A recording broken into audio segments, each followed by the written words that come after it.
Welcome, my friend, to Next Level Change Success, a change conversation for leaders, project and change practitioners for today and tomorrow.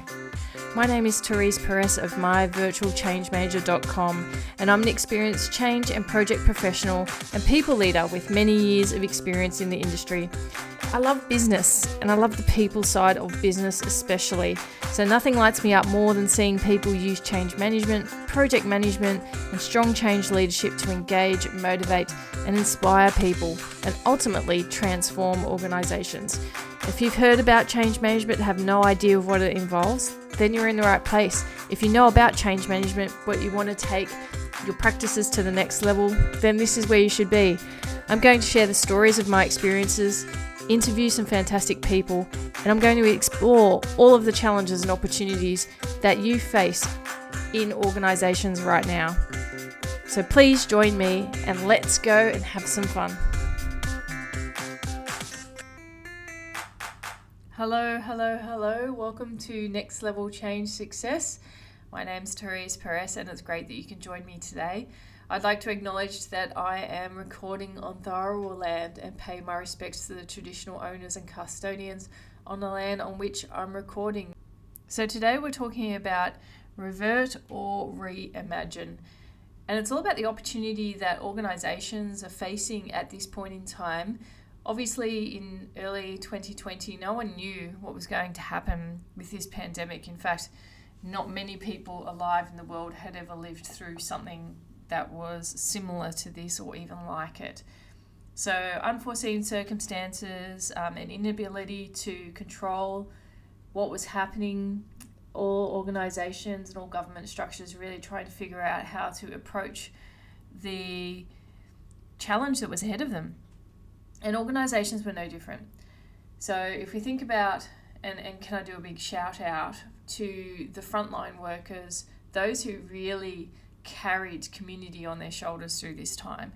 And if you think about it, the police, nurses, doctors, the whole medical industry really, the teachers and parents in their own way facing challenges of balancing work, retaining work, being employed and not knowing, having that uncertainty and having their children at home more often than not because of lockdowns and restrictions. So really a lot of pressure points, a massive amount of pressure points, especially with not knowing what was going to happen in the future. So big shout out to the frontline workers especially, who really did, as I said, carried community on their shoulders. And I hope that in the future they are recognised for being the heroes that they are, especially because of the personal price that they paid during that time and continue to pay. And I don't think that we'll see the fallout fully from it until the next 5 to 10 years, as you see people who really have had to cope and potentially will buckle under the pressure without adequate support. So it's really important that we get behind those who are in those roles. Now, organisations, type of organisations I'm talking about today are predominantly white collar. I think different industries face different challenges. Certainly manufacturing industry face their challenges. Those who import, export face different challenges. Small business face challenges, and many responded in different ways to keep afloat during that time. Now, as there's a sense of normality, which almost seems a little bit absurd, because what we're seeing is how do organisations and individuals find a new normal, and how do we settle into a routine of knowing but still not knowing what might be on the horizon. So there were some studies that were undertaken, and I want to share those with you today and really discuss about the opportunity that does sit with organisations and leaders in organisations to in fact reimagine the way that they work, versus those who may be just looking for that sense of security and looking at reverting back to the way things were, and the struggle that they will have as a result of that. One of the reports that I came across, which I found really fascinating, was the Microsoft Annual Work Trend Index report for 2022. It was called Great Expectations, Making Hybrid Work Work. I think it's really fascinating. It was 31,000 workers were surveyed across 31 countries, And some of the insights from the report were quite relevant and relatable. So one of the key factors that I found quite relatable was that 53% of employees are now more likely to prioritise health and well-being over work than they did before the pandemic. And I do find this really relevant because personally, that's exactly where I'm at in relation to my family and really prioritising the health of my little one and my other half and making sure that we are safe, secure, healthy, and that if there are any risk areas, obviously looking to mitigate those. And I suppose I say that because I work in projects, so obviously talk a lot about risk and where I am on the risk spectrum insofar as risk and opportunity. Now, what does it mean around having half of your workforce reprioritise?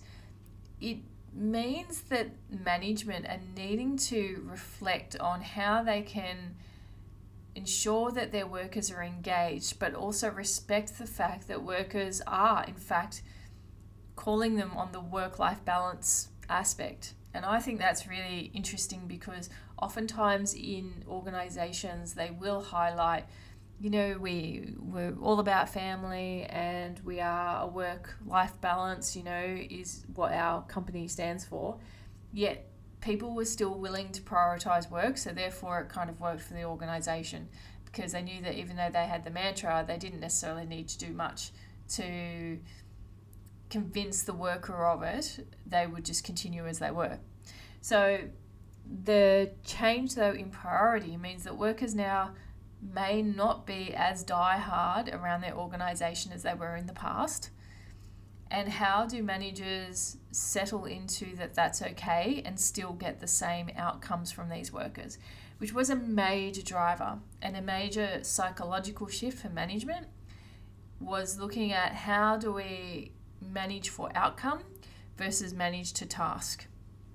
And I think that the organisations who are intelligent in that space are the ones who did not find it challenging because they either already had a remote working proposition, or they already had flexibility in their DNA.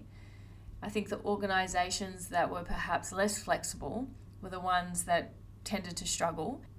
And because they were less flexible, they wouldn't have had managers who were flexible in their mindset, so who might have had a growth mindset, and who might have been okay and managed to outcome.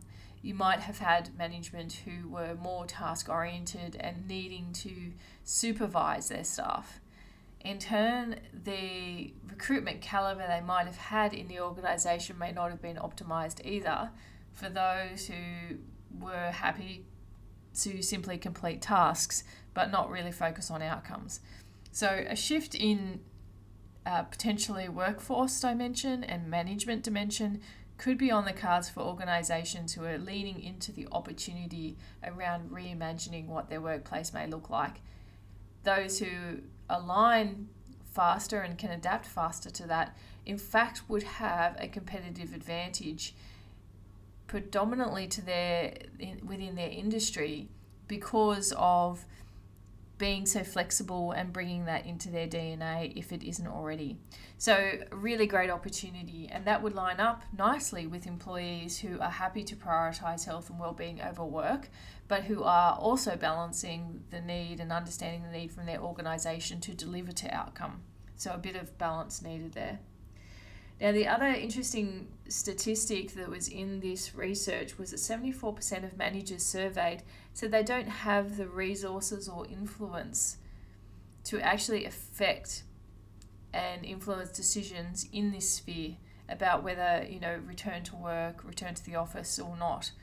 So just having managers, 74% of those managers feeling disempowered is in of itself a really interesting indicator, which says that there could be just this decision platform led by senior leadership or executive leadership. And it would be interesting to be a fly on the wall in many boardrooms or boardroom discussions around return to office across organisations to listen to the different approaches. And I'm pretty sure that over the next 5 to 10 years there'll be many research papers and many documents released regarding leadership and how they approach this situation, decisions that need to be made, and also correlate that to the success of organisations over the long term. Because I do believe that executive leadership teams who are sitting back and reflecting on the last 2 years and thinking what opportunity sits in front of us at this point in time to really recalibrate our workforce, or to really look at the opportunity that sits in front of us, are the ones who are actually going to be successful in the long term. Those who are predominantly looking at the concept of let's revert back to the way we were, bring people back in, that's the only way we can be effective. I feel it's a short-term, task-oriented, potentially outdated edict that in the coming years a price will be paid for because of the inability to recruit talent, because of the lack of flexibility, and to evolve and adapt in an industry or within a field. So interesting times for that, and interesting for middle managers or frontline managers who are feeling a little bit disempowered through the process. The other statistic that I found interesting was 54% of company leadership is out of touch with employee needs. Probably needs to be explored a bit, and I've heard this through other arenas regarding their bias that sits with leadership and the inability for leadership to understand or empathise with their workers and their workers' situations because they're not in a similar situation. Now, of course, this may not always be the case, but certainly, half of the people surveyed feel like that leadership is out of touch. Now, when we talk about bias, let's unpack that a little bit, because I find it's interesting. It can be somewhat controversial, of course. Nothing isn't controversial, it seems, nowadays. However, when you look at the statistics and the gender bias that sits in senior leadership, when looking at the most executive levels, and the stereotypical way of which, once again, is a majority, it's not everyone, but it certainly is the majority, is that you have male leadership who might have a very traditional home base with their partner or wife being the primary carer of their children, and the father figure being at work and earning the money. So that traditionalist view, which still does exist within many industries, means that the pressures that executive leadership have are different to those of their workers. And so there could be that perception that, well, they don't understand because they don't appreciate the pressures I have, because I'm a primary or a part carer with my young children, and when I was working from home and when I'm remote working, it is easier for me to take care of my children, whereas I have a male executive leader saying I need to come into the office because he doesn't have those same pressures. The other perception, which will be people's reality, is that executive leadership, they get the car parks, they get the drivers, they're not necessarily needing to take public transport and expose themselves to the illness or to COVID as much as myself. And when I say myself, this is very much from the perspective of an employee who is not wanting to put themselves at risk. Remember the correlation to the first point I made around their employees now valuing their health and well-being more than they ever have before over work. So that really, when you think about it from an unpacking perspective, and also the broader social environment in which we live now, where there's more angst to authority, there's more challenge to authority than there has been in decades, and as a result of, obviously the level of control that government stepped into our personal lives insofar as the request for vaccinations, etc. So it is very challenging in organisations and very challenging for leadership to really step outside of themselves and consider their workers and build the trust and maintain the trust through this time. Now, I'm going to say it's not a matter of us and them. It is a matter of how organisations and their people work together at all levels to get genuine feedback, to listen to that feedback and input, and to find a common ground that benefits the organisation as well as the employees. And that does mean a conscious shift. It means a conscious shift in capability, so that all of the different skill sets that managers and leaders had in the past, ones that were often promoted but then forgot about when it came to going back to teams and implementing them. So managing to outcome is a very different skill set to managing to task and directing people to do activities, creating the safe space in which employees can explore their own needs and with full respect of the organisation in that context. These are the things that aren't easy to actually undertake and discuss, but there's certainly areas that leaders need to lean into more and more to be effective, and also to attract and retain talent. A person who is really aspiring to achieve and move up the ladder also needs to have good role models who can show them freedom to try things, to achieve things, and not overly define the boundaries of that, if that makes sense. And that's a skill. It's a leader of leaders those who want to excel will really want to recruit and retain. Organisations looking at their own pathway, leadership exploring what it means to their people is really critical. The concept of Reimagine does open up possibility. It does mean that every single policy, every process, the tools, the systems that need to be put into play are up for review and are up for, what would our future state organisation look like?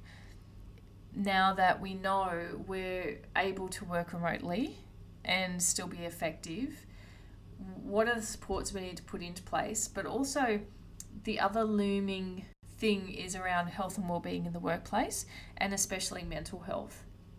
And one of the things I do want to touch on, because once again I found this a really interesting statistic about the rhythms of the workplace, is that the average Teams user, Microsoft found in their study, was spending 252% more time in meetings weekly than in February 2020.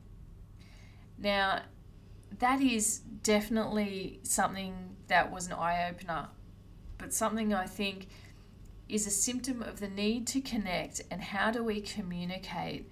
If there isn't plans in place, a clear strategy for your organisation, if there aren't plans in place across your teams, clear roles and responsibilities, the trust that you need. So anyone who undertook transformation during the time of between February 2020 and now may find that they're still recovering, like that any transformation type work was taking longer to embed than normal. And that's because the tyranny of distance or remoteness, so the fact that people were working from home, the ineffectiveness of some people communicating online, the rhythms of the organisation which may not have really been stood up well in response to the challenges of remote working, could have meant more disconnection and thus the need to almost overcompensate with meetings. And so challenging times to say as an organisation if you're not used to having the ability to connect in a hybrid way, and that hasn't been part of your core organisation rhythm, is reimagining what that might look like. And the tech landscape, of course, to support that may be inadequate. So a lot of different areas around policy, process, tech, people, we're really looking at transformation when you look at reimagination and opportunity and investment. But what's the long-term payoff in relation to that? So let's also talk about then the challenge from a change perspective. I mentioned before about transformation, and there's no doubt that there will be a lot of transformation in the pipeline for those organisations who have really lent into the possibility post the pandemic about new ways of working, as well as change in workforce, as well as changing capability of skill sets of their managers, leaders, as well as their employees. And there's a definite change from and a need to reimagine the change interventions pre and post COVID. Definitely when looking at in the what I call old days of face-to-face, you could certainly have a lot of morning teas, a lot of, generate excitement on the floor, a lot of visibility physically within a building. However, now there's a need to cut through on both online as well as offline, and also a need to connect both environments. So that may be restricted because of the lack of investment in technology in your organisation, or it might be enabled quite nicely. So reimagining is really critical to sit with how would you approach change in a different way to create connection, create a sense of belonging, and create a sense of choice. And people always find it a little bit challenging when I say that change is a choice, but it always is. It's about how you're open and transparent in your communication so that people are clear on the change, when it's happening and what it means for them. And then they have a choice at all times around wanting to continue to work in a place that changes or not. And that is something that every individual can never be denied, is that choice. And through change successfully being deployed and people being involved in creation of their own destiny in a way, especially even in relation to reimagining what work may be like.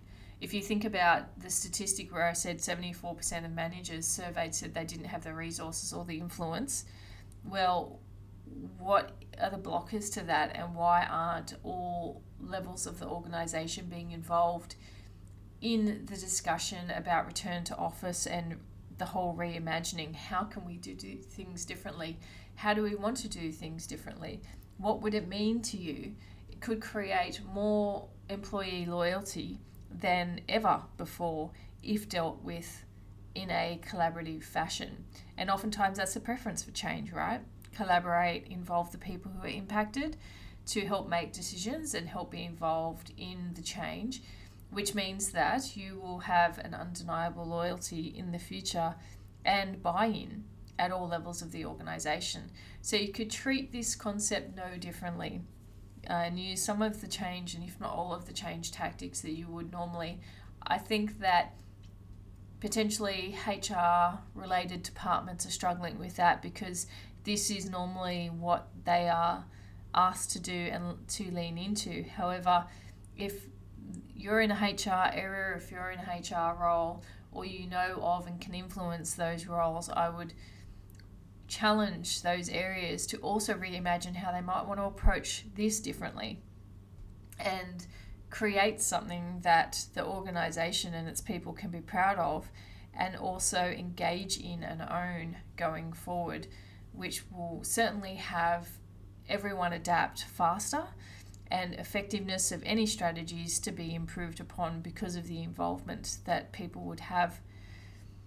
So think about that concept, the concept of reimagine. I like the word reimagine because it means that there's no boundaries. Your imagination, if you can imagine it, it can be a possibility. It may not be for now, but it may be something in the future. It certainly means that you're not reverting back and being too constrained.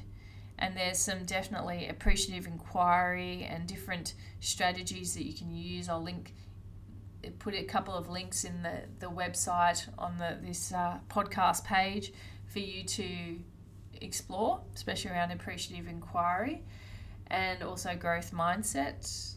I'll probably never have a podcast episode that I don't mention about growth mindset, because it is one of the key foundational elements for people to be able to create and move forward and adapt in environments. And certainly from a change perspective around hybrid, what does hybrid ways of working, how does that impact the change approach that you take? And we'll talk about that in the future. I hope that some of this information I'll link through to the Microsoft report is insightful, thought-provoking, and has you consider how you might, if you're in a leadership role, approach things differently. How you have your people feel safe.